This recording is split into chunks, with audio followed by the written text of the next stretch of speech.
Hello everyone, Clacka Geek here, and welcome back to another podcast on the Clacka Chronicles. I'm Dan, joined with Mr. L from the Mr. L Productions YouTube channel. How are you, sir?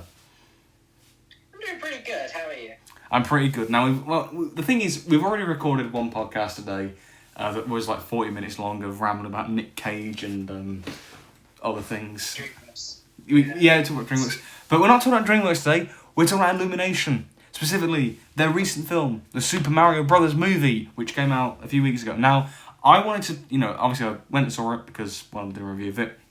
But obviously Mr. L is an avid Mario fan, I'm more of a casual fan. So I thought it was best to get somebody who was more of an expert to kind of understand, not necessarily help understand it, but just sort of provide that perspective. Because the film is very much made for Mario fans, first and foremost. And I wanted to get somebody like yourself who really kind of gets the movie in that way and look at it from that perspective, but also look at it how well it works as a film. So yeah, I think so overall, what do you think of it?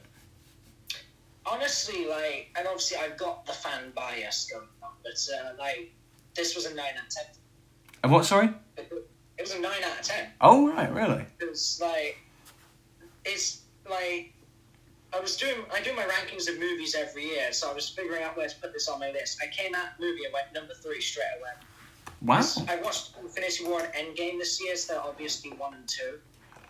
But number 3 easy. I've had so much fun with it, and I almost wanted to stand up and applaud at the end, which is rare, because this was a big moment for me and the guys I watched it with, because we grew up with Mario. But I've been playing Mario since I was 4. I still remember playing my first game. It was New Super Mario Bros. DS, and for whatever reason, I started on Gold 8 level 8, cleared it first time, died at the next tower level 100 times, and I've been hooked since. Mm-hmm. And I've just been playing all of these games. I've played at least 60 Mario games in my life. And then we get to this point where we have a good Mario movie that we can watch. The 93 one exists.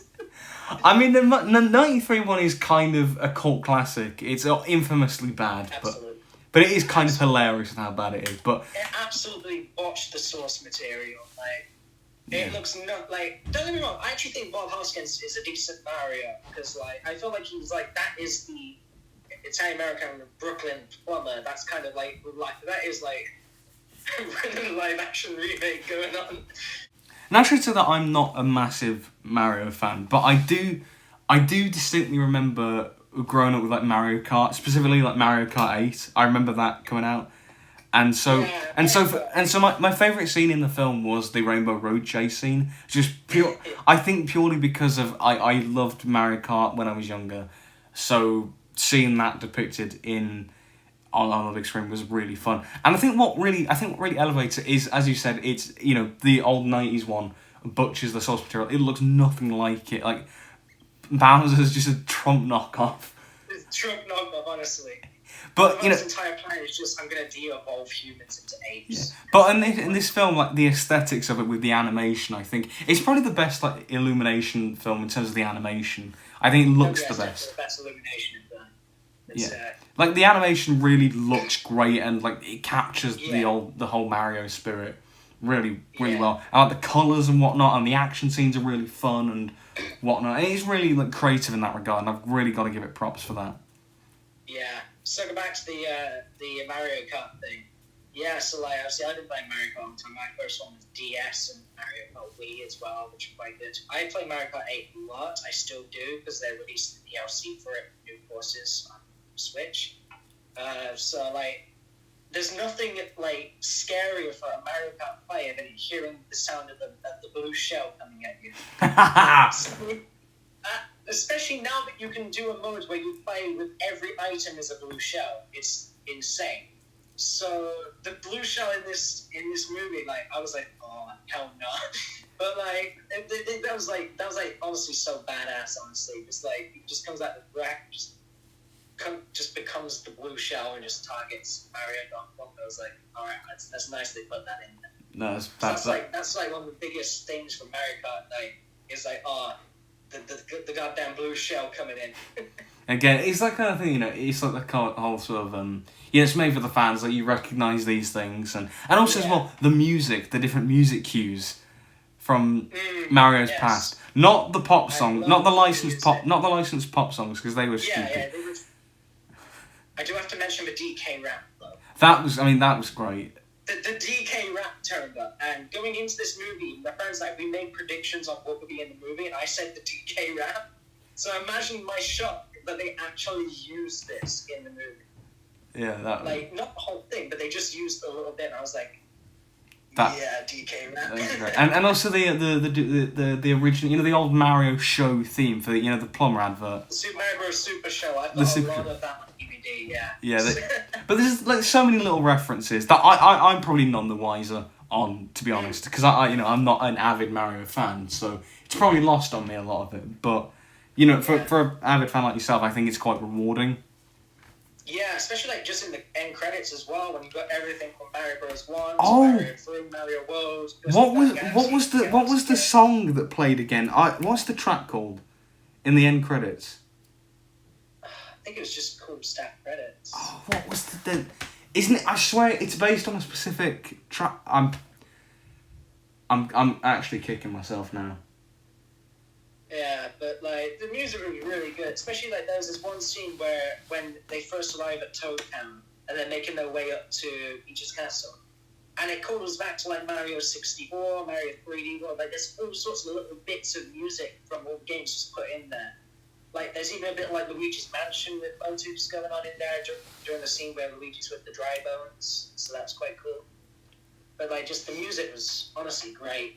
Especially with there's a scene where they go to Bowser's castle and everyone's kind of just jamming to this really metal sounding music. That is the theme from Bowser's Fury, just put straight into it, no editing. And it's really good. The Bowser visuals are pretty cool. And if we're speaking of music, Peaches. Oh, wow. That's unironically the best part of the film. I wouldn't expect anything from the Mario movie to have been in the Billboard Top 40 for music on the radio. But do you know what makes this even funnier? That is apparently eligible to get the Oscars have the best song category. Yes. It's eligible to get nominated for an Oscar. I'm predicting right now that's gonna win. If that wins, I will burst out laughing. I think everyone will. But Jack Black did such a good job with it. They were they were a year into doing the recordings, and they came to Black and said, "Do you want to do a song as Bowser about Peach?" And Black said he'd think about it. They cooked something up, and he said, "Yeah, this is good." So they did the song, and it came out so well. It was just such a surprise when it happened. I was like, "Yo, I wasn't ready for this." It was so funny. There's so many moments like that just had me just tittering, really just. I couldn't burst out laughing in the cinema, but it was just. Yeah, I will say, the licensed songs, when they use them, it was a bit dumb, but honestly I found it kind of funny in the kind of ironic way. Yeah.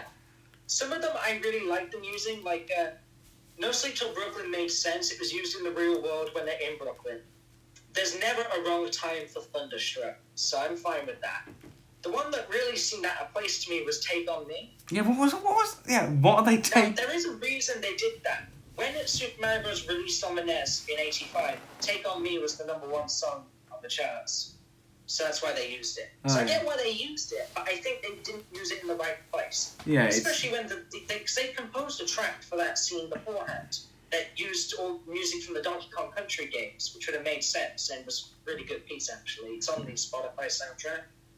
But instead they used Take On Me, and that was a little it was a little weird. Odd choice. Yeah, that was odd. What else about the film though?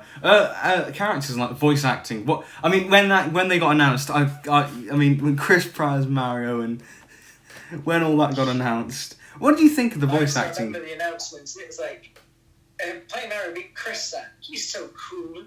Oh my god, it's true. And honestly, I think what they did is in the trailers they intentionally used bad tapes of Chris Pratt doing the voice to get people talking about it. And then it came to the actual movie, and actually, you can tell side by side they changed certain audio in the finished product. And I think Chris Pratt's Mario sounds quite good. Yeah, it's not Charles Martinet, but I don't think you could do a whole 90-minute movie of "It's me, Mario." Like, Yeah, I think that would. Yeah. It would be too much. I think it's a bit odd. It kind of almost feels like an amalgamation of Chris Pratt and then Chris Pratt doing a sort of semi-impression of that. I don't know. I didn't love the cast. Like Chris Pratt was fine. Anya Taylor-Joy was fine. Keegan Michael Key as Toad. He was fine. Seth Rogen. Charlie Day was Luigi.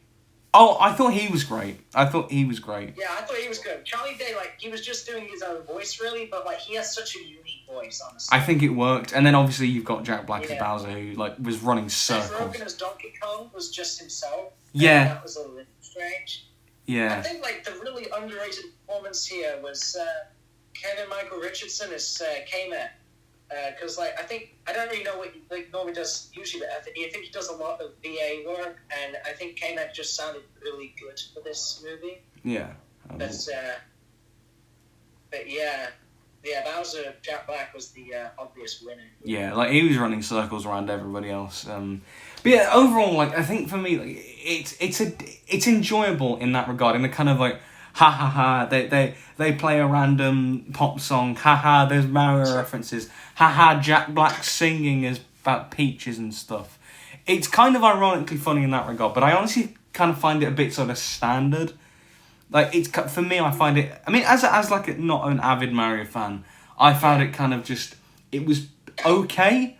Like, it was a standard kind of, kids film, but I didn't really think it was anything sort of spectacular. Like, as bad as the 93 movie is, and I'm not saying it's... Listen, I am not defending the 93 movie, but it's... That's fine. It's definitely memorable. It's definitely unique, and I feel like... It tried its own thing. Yeah. It tried to do something different. Failed miserably at doing that, but it at least kind of... It has its own identity, and I'll probably remember that more than this one. Obviously, like, there are some great stuff in it, like, objectively, like, great, like, the animation is great, the music's great, certain cast members are great, the references, of course, are great, the ones that I picked up on, but overall, as a film, it's almost like eating sweets. Like, yeah, it's enjoyable, it's bright, it's colourful, but it doesn't really sort of give you anything substantial, if that makes sense. Yeah. What I think we have here is a case very similar to the Sonic movies. The first Sonic movie was kind of they threw in a few references, like they played the Broomhill theme, they had Eggman, and then at the end they gave him his iconic mustache. But then they got, like, that plot away, and then they did the second movie where they could explore more. They brought in new characters like Tails and Knuckles. Yes. And the Knuckles TV show is coming soon. Oh yeah, yeah.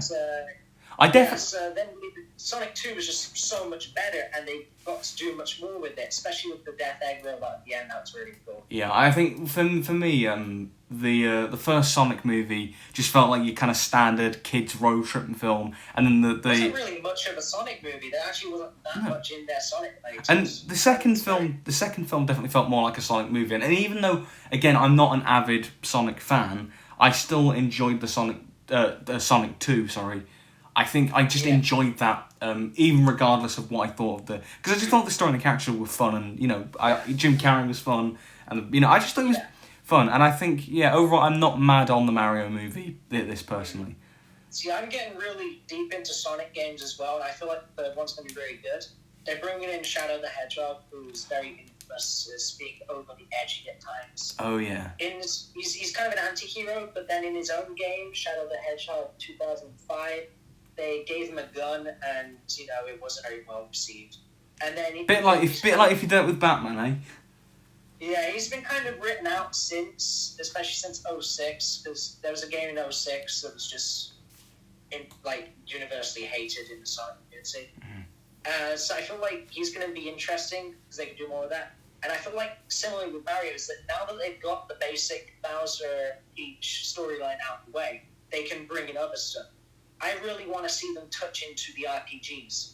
I'm sure I've ranted about them before, but the Mario and Luigi and Paper Mario games always have new characters instead of Bowser as the main villain. Like, if I had to predict, there's this character from 2 of the Mario and Luigi games called Forkle. He's basically a little green bean guy, but he's really funny if they brought him in. Or if they decided to take cues from any of the good Paper Mario games, there's a lot to go on there.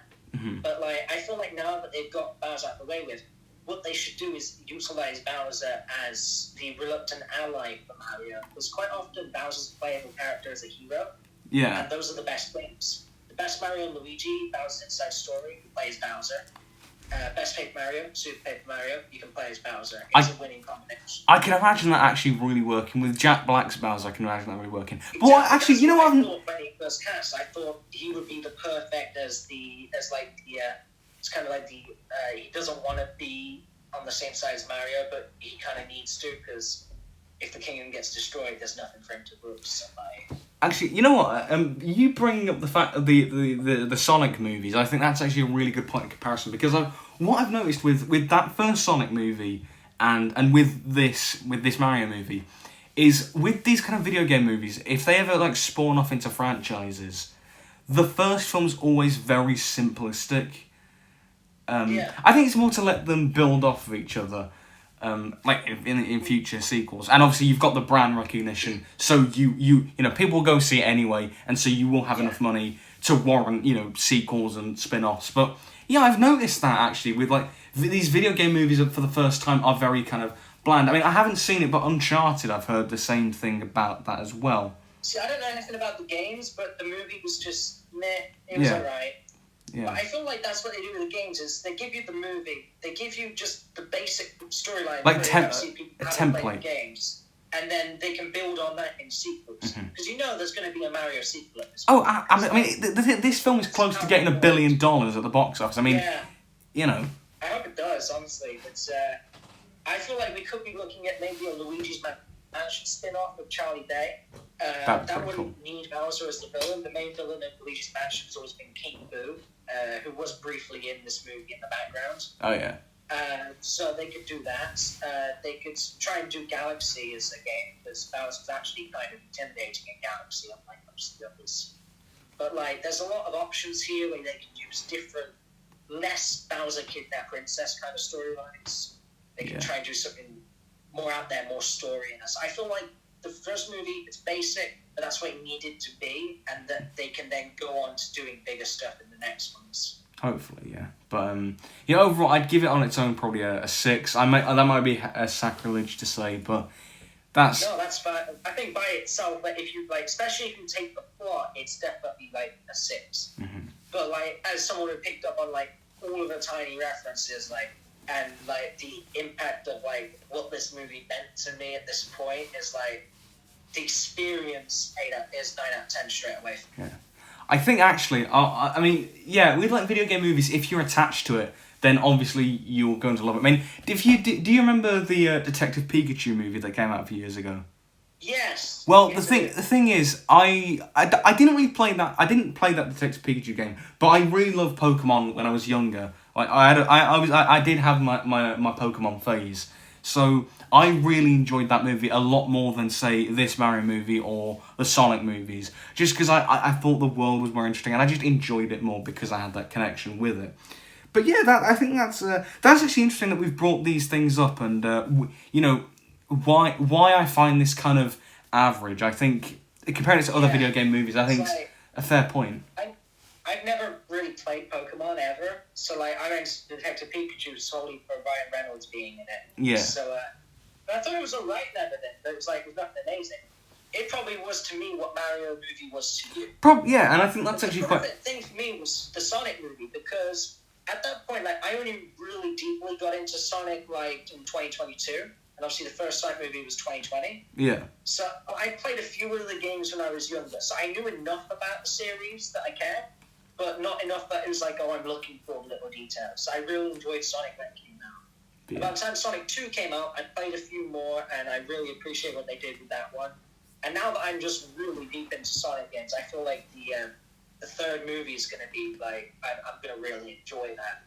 Really like again, fan bias with that one. It's an interesting thing with the video game movies. You have that kind of situation there. Yeah, but yeah, I'm glad to have had you on this podcast. It's been good. As I say, you know, having someone who's more of a fan, it's interesting to get your perspective and just to help understand these things more. I think just better. But yeah, I hope you enjoyed the podcast, folks, and just let us know what did you think of this film. If you tell us whether you were a fan of Mario or not, and what your connections are with the franchise and what you thought of the film, whether you are a casual fan like me or an avid fan like Mr. L. So yeah, do all the great stuff. Like, subscribe to both our channels.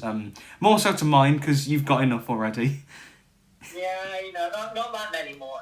You've got like more. You've got like double than me, mate. So 705. 369. Hey. Don't you dare. Hey. And okay, before we get let's just cut the podcast off now. Bye.